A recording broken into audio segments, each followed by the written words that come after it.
If you visit Barbados, one of the most spectacular places to visit is St Nicholas Abbey.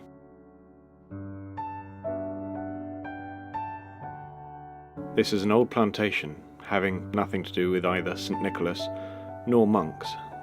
It is a Jacobean-style mansion house, one of very few in the Western Hemisphere and genuinely quite exquisite. The grounds and gardens are immaculately cared for, and the house and museum are both beautiful and interesting. The whole experience really is quite unique.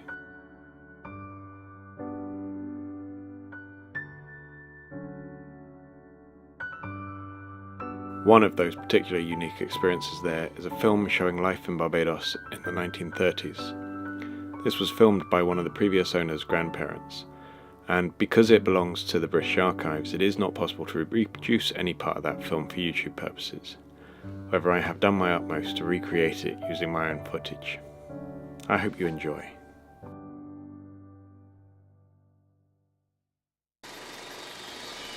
Here we see the cane crane. The cane is loaded into the crane and the crane carries a cane to the press where the press presses the cane to squeeze out the juice. Here we see the man loading the cane into the press the cane, and one must be careful not to put one's hand into the press or else it'll take one's hand right off.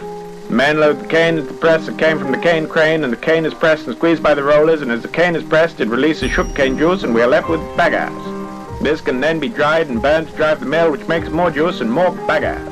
Here we see the barrels and the tools which will be used to make the rum, and the steam coming off the chimneys where the molasses being cooled to put into the stills to make the rum, thus finishing the cycle of the cane craned by the cane crane, the press and the sugarcane juice.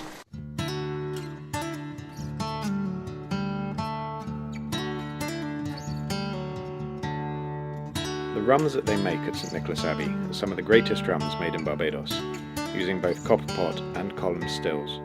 It's also aged on site.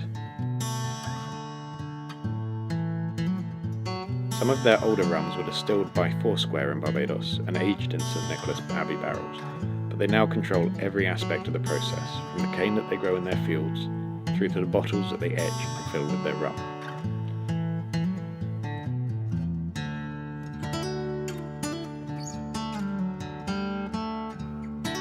It's well worth spending some time in the tasting room, especially with Simon if he's there, taking you through the range of rums and liqueurs that they produce.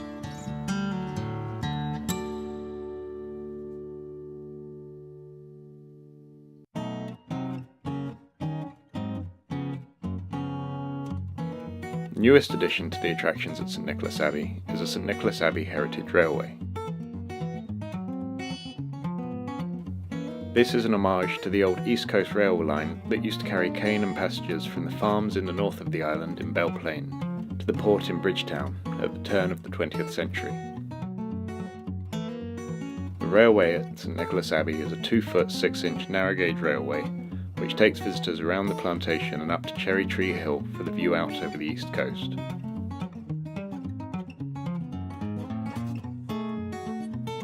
To achieve this journey, it has to rise 22 metres in its climb, and so some time was taken to find a train capable of climbing this gradient.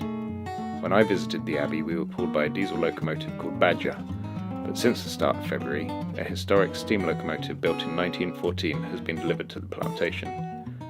This has previously been serving at Statfold Barn Railway in the UK. The whole journey takes around 45 minutes and is a fantastic addition to the site.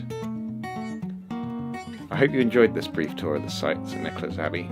Please feel free to like this video if you'd like to, and subscribe if you haven't already, because there will be more content coming from my recent trip to Barbados coming up. Thank you. Bye bye.